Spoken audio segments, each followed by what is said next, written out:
15 साल का एक लड़का जो कि क्लास 10th में पढ़ रहा होता है, अपनी भाभी से ही उसको प्यार हो जाता है और प्यार इस कदर परवान चढ़ता है, इस कदर परवान चढ़ता है, भाभी के प्यार में इस कदर पागल हो जाता है कि उसके साथ शारीरिक संबंध बनने लगते हैं।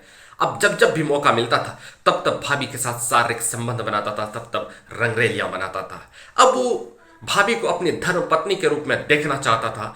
वो जो है ना, भैया को ही अपने एक चाकू से, सब्जी काटने वाले चाकू से भैया को ही 17 टुकड़े कर डालते हैं और टुकड़े करने के बाद उसके बाद फिर उसका ही साथ देते हैं। और उसके बाद पुलिस जो खुलासे करते हैं, चौंकाने वाले खुलासे करते हैं। मैं बात कर रहा हूँ 19 नवंबर 2024 की उत्तर प्रदेश का एक जगह लगता है नोएडा। नोएडा का एक गांव आता है मंगरौली गांव। वहां पर एक परिवार ठीक ठाक से जिंदगी गुजर बसर करता था। बगल में ही पड़ोस का ही एक लड़का था जो क्लास 10th में पढ़ता था और उसकी उम्र तकरीबन 15 साल के बीच 15 साल बताई जाती है। अब 15 साल का वो लड़का क्लास 10th में पढ़ रहा होता है और भाभी के घर आना जाना उसका होता था।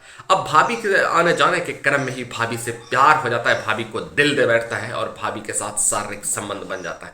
अब वो भाभी के प्यार में इस कदर पागल हो गया था, इस कदर अंधा हो गया था, उसके साथ शारीरिक संबंध बनते थे। अब जब जब मौका मिलता था या भाई घर पे नहीं होते थे तो ये 10th क्लास का लड़का वो भाभी के साथ भाभी के बिस्तर पे जाता था और उसके साथ शारीरिक संबंध बनाता था, उसके साथ रंगरेलियां मनाता था। उसके बाद फिर बात धीरे धीरे बढ़ जाती है और बात आगे बढ़ते जाता है और कुछ लोगों के परिवार के कुछ लोगों को भी भनक लग जाता है। उसके बाद फिर एक दिन भाई और दोनों भाई बैठे थे, यानी कि एक 10th क्लास का लड़का और उस महिला का पति, या वो भी बैठा हुआ था। भाभी का वीडियो कॉल उस लड़के पे आता है और फिर वो भाभी का जो वीडियो कॉल इस देवर पे जब आता है तो ये पति को पता चल जाता है।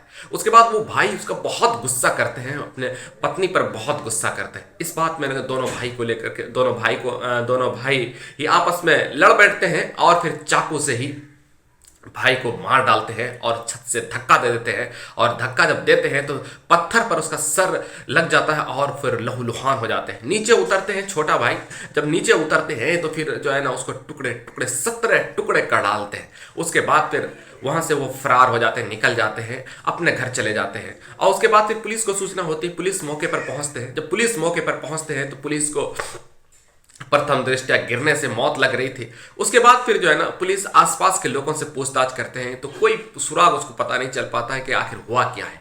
उसके बाद फिर जो है ना पुलिस कॉल डिटेल निकालते हैं। कॉल जब डिटेल निकालते हैं तो उस महिला का, मृतक के पत्नी का, उस महिला का जब कॉल डिटेल जब निकालते हैं तो फिर एक लड़के का मोबाइल नंबर निकलता है, उस पर गंदी गंदी चैट मिलती है। जब उस नंबर तक पहुंचता है तो इसी लड़के का था जो क्लास 10th में पढ़ रहा था, इसी लड़के का वो था। और उसके बाद वही लड़का फिर उस लड़के से जब पूछताछ करते हैं तो फिर सारी घटना को वो स्वीकार देते हैं और कहते हैं कि मेरा मन नहीं लग रहा था और फिर हम भाभी से शादी करना चाहते थे, नया जिंदगी बसाना चाहते थे, घर बसाना चाहते थे। उसके बाद पुलिस जो है ना उसको गिरफ्तार करते हैं।